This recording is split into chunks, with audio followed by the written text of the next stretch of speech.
Bueno, buenos días. Mi nombre es Ana María Valenzuela y mi compañera María Fernanda Navarro. Vamos a presentar el tema de abscesos odontogénicos y este va a ser el contenido de la presentación. Como primera instancia vamos a hablar de la definición, luego etiología y tipos de abscesos, características clínicas, signos y síntomas, factores de riesgo, agentes causales, prevención, diagnóstico y tratamiento. Bueno, entonces primero vamos a comenzar con la definición. Bueno, entonces, ¿qué es un absceso odontogénico? Como tal, un absceso odontogénico se define como un proceso infeccioso bacteriano, más que todo de predominancia de bacterias gram negativas, y este proceso se ubica en la cavidad bucal. Se va a caracterizar por una acumulación de material purulento que a su vez contiene tejido necrótico, bacterias y glóbulos blancos muertos, que es algo que tenemos que tener en cuenta, que las bacterias de este tipo de infecciones tienen una alta capacidad de diseminación hematógena.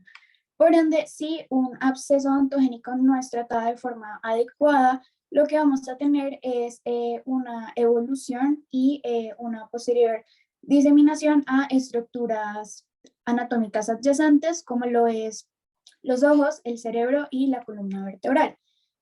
Digamos que esto como tal va a generar ciertas complicaciones graves, como lo es la septicemia, la trombosis del seno cavernoso, abscesos cerebrales, un estado de shock o incluso la muerte en algunos escenarios. Listo. Entonces ahora vamos a hablar de la etiología y los tipos de abscesos que existen. Bueno, en relación a los abscesos odontogénicos vamos a tener dos grupos principalmente: los que se relacionan con las bolsas periodontales y los que no se relacionan con las bolsas periodontales. El primer grupo, digamos que su etiología se va a atribuir a una periodontitis no tratada o apenas alguna que esté como en ese proceso de tratamiento, y tengan en cuenta que como tal esta es la causa más común de abscesos odontogénicos. El segundo grupo, es decir, los abscesos no relacionados con las bolsas periodontales, tienen como una etiología más amplia en el sentido de que se puede atribuir a diferentes causas, como lo son los alimentos, objetos extraños en la cavidad oral, caries, malformaciones radiculares, traumatismos orales e incluso la erupción de las cordales. Lo que queremos que se lleven en esta diapositiva es que, independientemente de la causa, lo que vamos a tener es un daño en el esmalte dental, es decir, como en esa capa más superficial del diente que tiene la función de brindar estabilidad y protección al diente. ¿Qué es lo que sucede?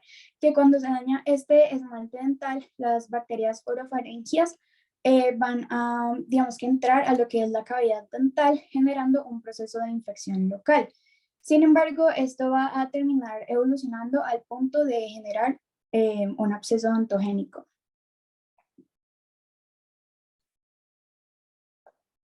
Listo. Entonces, básicamente vamos a encontrar dos tipos de abscesos dependiendo de su lugar de origen. El primero es el absceso periapical, que tal como lo indica su nombre, la infección bacteriana se va a localizar en los dientes, generando una lesión en la raíz dental. Después tenemos al absceso periodontal, cuya infección bacteriana se va a localizar a nivel del periodonto, que son todas esas estructuras anatómicas que se encuentran, digamos que alrededor del diente.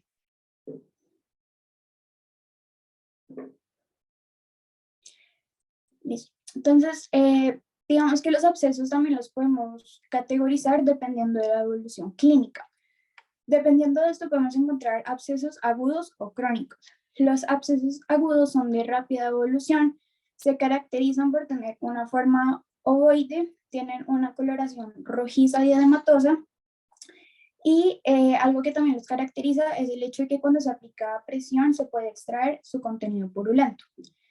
Los crónicos, en cambio, van a tener fórmula de fístula que se abre en todo lo que es la mucosa gingival, perdón, y digamos que ellos también van a tener un periodo en el que la persona es asintomática. Sin embargo, El absceso puede evolucionar al punto de que el paciente manifiesta dolor e incluso movilización en el diente.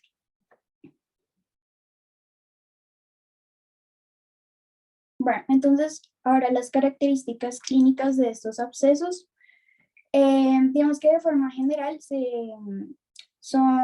digamos que tienen un contorno bien delimitado o bien definido, son fluctuantes a la palpación, suelen tener una zona erimatosa relacionada.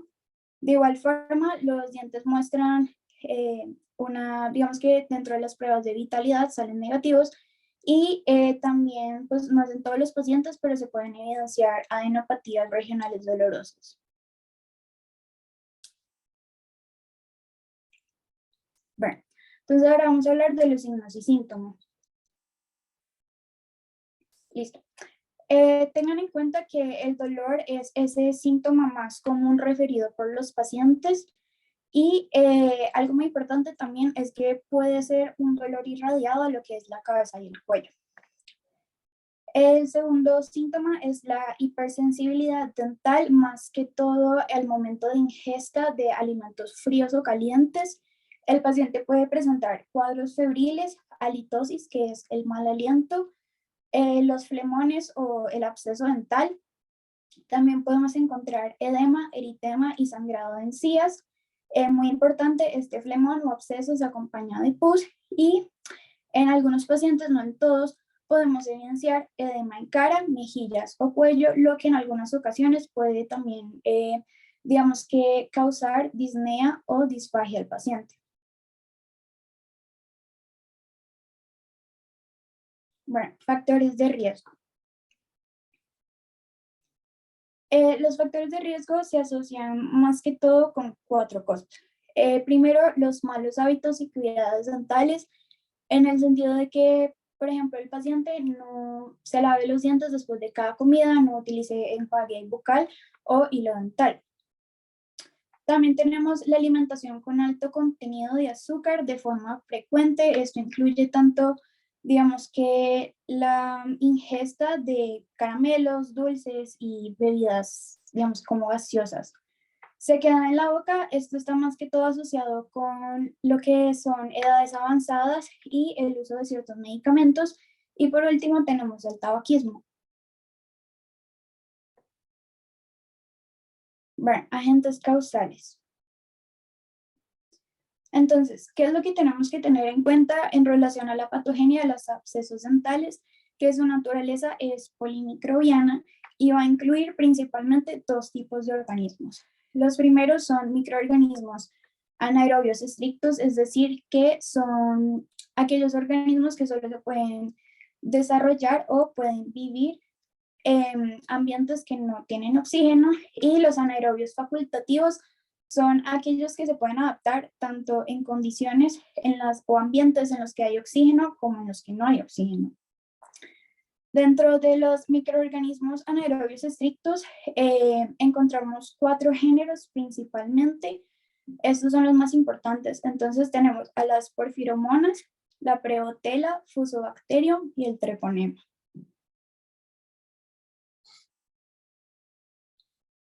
Listo.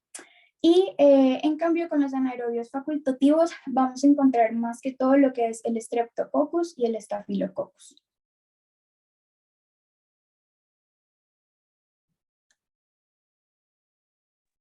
Bueno, ahora tenemos como método de prevención, pues la mejor manera de prevenir un absceso dental sería cuidar bien los dientes y las encías. Esto sería mediante, bueno, primero sería cepillar los dientes después de cada comida y se recomienda que sea con una pasta dental con fluoruro. También el uso del hilo dental para limpieza entre los dientes todos los días. Esto también se recomienda luego de cada, pues, comida. También como método de prevención se recomienda consultar al dentista, en este caso pues sería para limpiezas y chequeos dentales regulares, y comer una dieta saludable como lo mencionamos anteriormente, evitando pues el exceso de azúcares en la dieta. Ahora, como diagnóstico, pues en esta parte de la presentación voy a dividir, digamos que en 6 partes.